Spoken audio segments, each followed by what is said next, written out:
The Indiana Fever have not one, but two new point guards.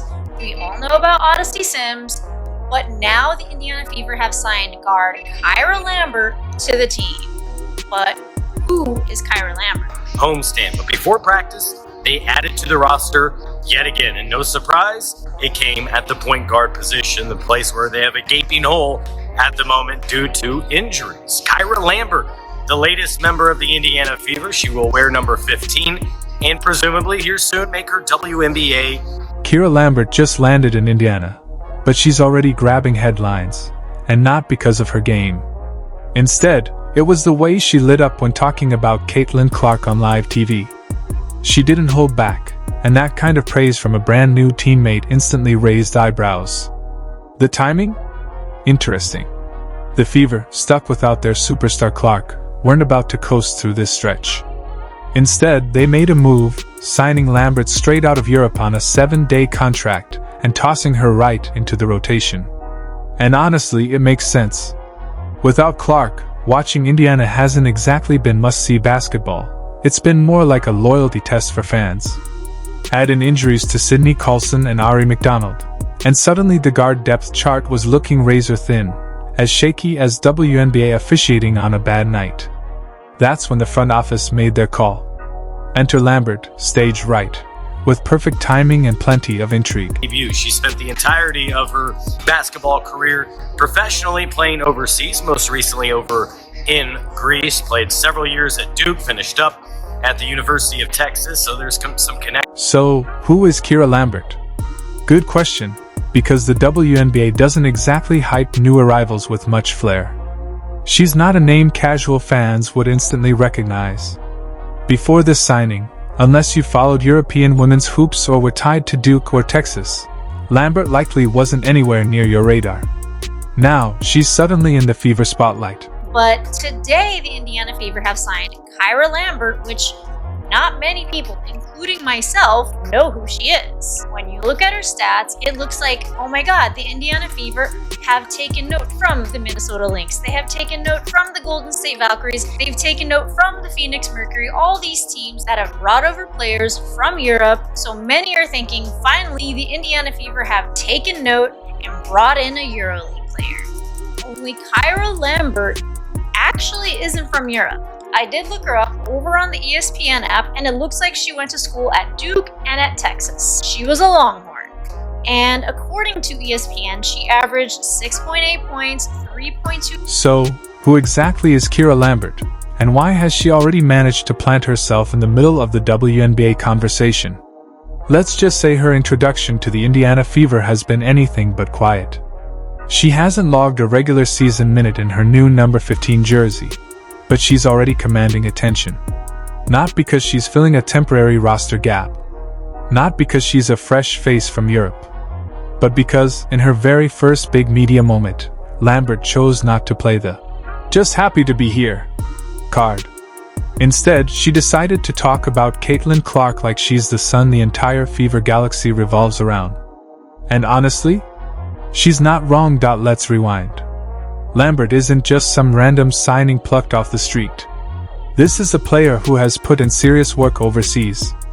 She's been grinding in France, in Greece, traveling through arenas across Europe while most American fans couldn't even point to the cities on a map. And she hasn't just been collecting stamps on her passport. Her last season in Greece was a statement: 15 points per game, 42% from deep, a championship title, and recognition as Europe's Guard of the Year. That resume doesn't exactly scream last-minute roster filler. Yet to the casual WNBA fan, Lambert probably wasn't even on the radar. College hoops? She's got that too. Started at Duke, finished strong at Texas, and survived not one but two ACL injuries that might have ended someone else's career. That's the part of her story where you realize this isn't a player easily rattled. When Lambert says she's trusted the process, that she's stayed faithful through setbacks, it's not media day fluff. It's lived experience. It's years of pushing through the kind of obstacles that could have written her story in past tense instead of present tense, which brings us back to her WNBA arrival. She's barely unpacked her suitcase in Indiana, yet here she is on live television, talking about Clark like she's the heartbeat of not just the Fever but the league. And before you roll your eyes and say, "Of course she said that, Clark's the star," remember this: Lambert didn't just toss out a polite, "She's great," and move on. She poured it on. With cameras rolling, she spelled out what everyone knows but doesn't always say out loud: that Clark isn't just a scorer, she's the vibe, the energy, the reason people tune in. Without her, you don't just notice it in the box score. You feel it in the air. Think about it this way: watching the WNBA without Caitlin Clark is like streaming Netflix without the skip intro button. You'll still watch, but you're definitely not as excited about it. And Lambert, for all her newness to the league, isn't naive.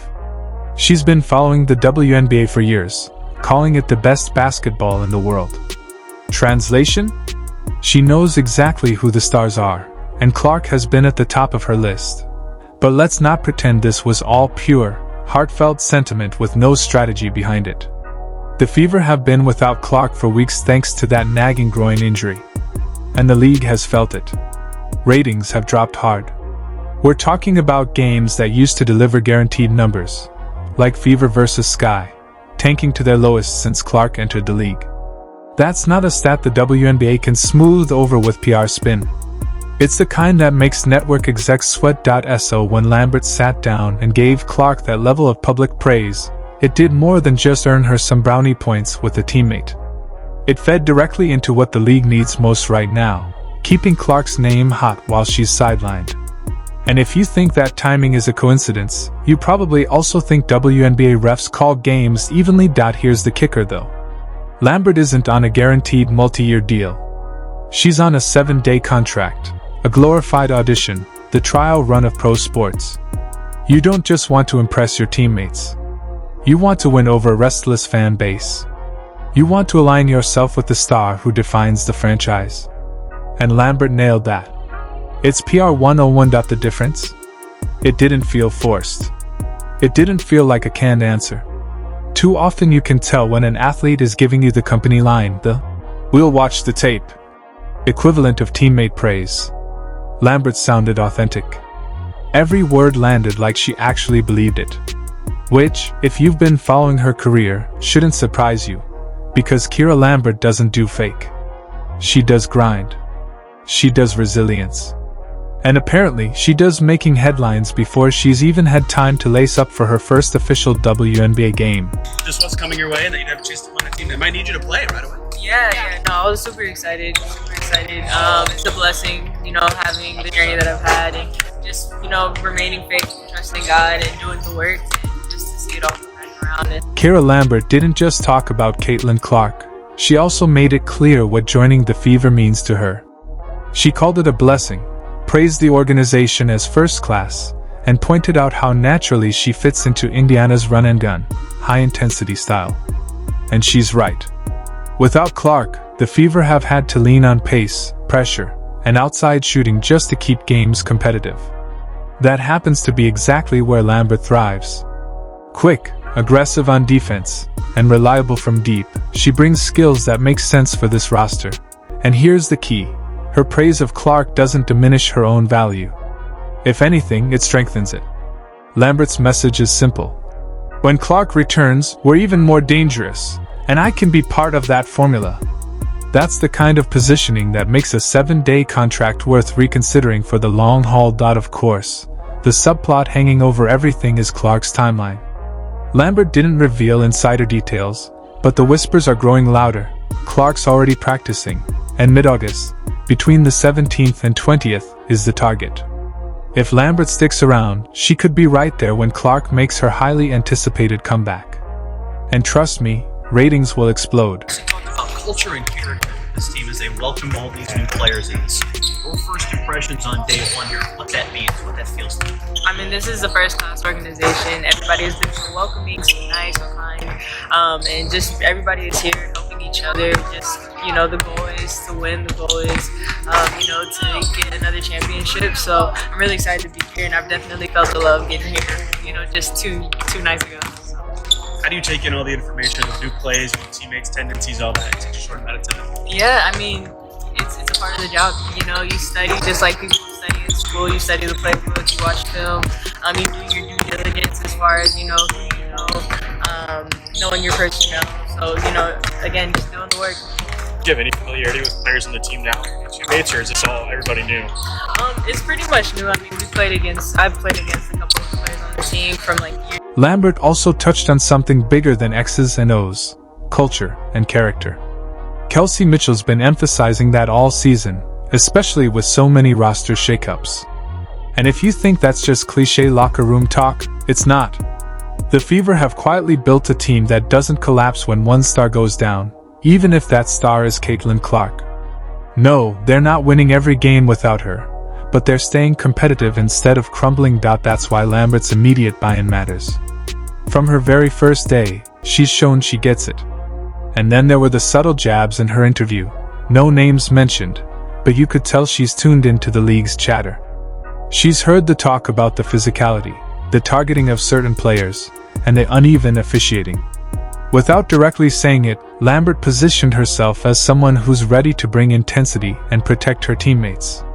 That's the kind of edge Fever fans love, especially after watching Clark take her share of cheap shots this season with barely a whistle blown. Lambert isn't just filling a roster spot, she's reinforcing the Fever's identity. What's this opportunity in the WNBA, given all that you've worked to get to this point?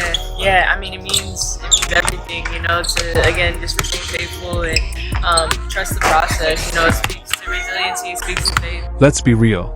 If Kyra Lambert plays the way she talks, she'll be a fan favorite in no time. Fever fans have been desperate for another player to rally behind during Clark's absence. Sure, Kelsey Mitchell has carried the load and Alyssa Smith has held her own, but adding a fresh face with confidence and energy helps, especially one already reminding everyone how dangerous this team will be once Caitlin returns. What's your familiarity, if any, with this team, the staff, with how they want to run things? Yeah, I mean, I've been watching the W for years. I mean, it's the best basketball in the world. So, you know, I've been watching and I've been studying. And, you know, to be able to watch it and see it from, you know, a professional, you know, point of view has, you know, just helped the transition, and the girls and the organization have been great in welcoming me here, and just gave me up to speed quickly. So I'm really excited to join the team. How does your game kind of fit in with their system and vice versa? I mean, I think it fits in perfectly as far as, you know, running and gunning, getting the ball up quick, pressuring on defense, really bringing intensity and physicality. So as you're recovering from the ACL injuries that you went through in college, is this the dream vision for you coming through that, or did that kind of seem far-fetched? No, it never seemed far-fetched. I mean, I just, you know, did the work. I trusted the process. Here's where things get interesting. Lambert's signing might not be just about patching up injuries. It could be Indiana quietly testing another piece for a potential playoff push. Yes, playoffs. Don't roll your eyes. The WNBA's format doesn't demand elite status, just finishing above a handful of teams. With Clark's return on the horizon, the Fever could suddenly have the firepower to do more than just survive. They might actually be in position to make some real postseason noise. Credited Breon January, who knows people everywhere, including overseas, for recommendations and using their contacts to go find and hear about and look into players that could benefit them. Because right now, right, it's slim pickings ultimately, right? You're dealing with players that are not under contract with any of the 13 teams. You're going out and signing free agents. It was Ari McDonald. Now she's out for the season. It was Odyssey Sims. Then they added more here with Kyra Lambert signed to a 7-day hardship contract going into Friday's game against the Washington Mystics. So now it's the same old thing like they've had to do several times already this season. Go find a player, get her here, then see what kind of quick study she can become and see how quickly she can integrate within the flow of things, not being disruptful, but instead maybe be an asset, give you 5, 10, 15 minutes, whatever. The real question hanging over all of this is simple. Will Kyra Lambert still be around when Caitlin Clark makes her return? The answer depends on two things: how she performs in the short window she's been given, and how quickly the chemistry clicks with the Fever. If Lambert proves she's more than just an emergency fill-in, Indiana might not want to let her go. And if you've been paying attention, she's already got one major box checked. Public relations. Lambert's arrival in the league has doubled as an audition, not just for her on-court game but for how she fits into the WNBA's most marketable storyline. She's leaned into it hard. She's embraced the role of Clark hype woman from day one, and that matters. Because if there's one thing the WNBA has perfected, it's selective marketing. When a star like Caitlin Clark enters the league, the machine doesn't just promote her, it practically orbits around her. Every broadcast, every promo package, every highlight reel finds a way to feature her. So, when a newcomer like Lambert steps in and showers Clark with praise, it's not just genuine teammate energy, it's instant content. The league's social team can't wait to splice those quotes into a hype video, toss it on Instagram with a "Queens supporting Queens" caption, and let fans eat it up as if it just happened naturally. But make no mistake, there's strategy here. Lambert isn't simply collecting PR brownie points, she's tying herself to Clark's brand. It's marketing by association. Talk up the most talked about player in the league, and suddenly, you've made yourself part of that same conversation. For a player on a 7-day contract, that's not optional. That's survival. Compare that to other Fever players when asked about Clark. Kelsey Mitchell has praised her, yes, but carefully balanced it with her own role and leadership. Nalissa Smith has given Clark her flowers too, but hasn't leaned into gushing sound bites. Lambert? She went all in. No hesitation. And that's the difference between a player with her roster spot secured and a player who knows every microphone is an opportunity to extend her stay. And here's why it works. Lambert didn't sound robotic. She didn't look like she was reciting talking points. She sounded like someone genuinely eager to share the floor with Clark, whether because she wants to run beside one of the best passers in the game, or because she knows Clark's gravity will free up open threes for her. Maybe it's both. The WNBA benefits too, whether they'll say it outright or not. Clark's injury hasn't just slowed Indiana, it's dulled the league's overall buzz. Angel Reese has brought her own crowd, Aya Wilson continues to dominate, but Clark is different. She pulls a crossover audience the WNBA hasn't had in years. Every time a teammate like Lambert keeps Clark's name in the headlines, it gives that audience a reason to stay tuned. It also sets up a natural storyline. Picture it, Clark's first game back, Lambert still on the roster. Clark drives and kicks, Lambert buries 2 or 3 from deep, and suddenly the broadcast has a ready-made feel-good montage. Remember when Lambert called Clark a blessing to play with? Now here they are making it happen. That's how narratives write themselves. Of course, this is still professional basketball. Words are nice, but production is what matters. Lambert can praise Clark all she wants, but if she can't hold her own, those quotes will fade faster than a WNBA rulebook in crunch time. The Fever don't just need Clark cheerleaders. They need guards who defend, keep up the pace, and knock down open shots when defenses collapse on their star. If Lambert delivers that, then her quotes become part of the lore. If not, she's just another short-term name in the transaction log. To her credit, Lambert seems to get it. She hasn't walked in acting like this is her all-star campaign. She's talked about fitting into Indiana's identity, running, pressing, defending, spacing. That's exactly what a plug-and-play guard needs to do in this situation. She's set expectations the right way. I'm here to help, and when Clark's back, I'll help even more. That message resonates, especially when you consider Clark's sophomore season hasn't been the smooth ride fans imagined. Between physical targeting, questionable whistles, and now the groin injury, her highlights have often been overshadowed by learning curves and setbacks. That makes Lambert's words land even harder. She's not hyping someone coasting through easy wins, she's praising a teammate grinding through adversity. Coming from a player who's fought back from ACL tears and carved out a career overseas, it feels authentic. For Fever fans, the takeaway is pretty simple. You've got a newcomer who isn't just cashing a short-term paycheck. She's buying into the culture, speaking to the fan base, and making it clear she wants to be part of Clark's orbit. Whether she's still there when Clark returns remains an open question, but so far, she's hitting the right notes, and backing them up with energy on the court. And if you're the league, you're quietly hoping more players follow suit. Because when your biggest star is sidelined, keeping her name alive in interviews, clips, and fan chatter is how you bridge the gap. Lambert just did her part. Now it's on the Fever and the WNBA to make sure all that buzz actually leads somewhere when Clark is finally back in uniform.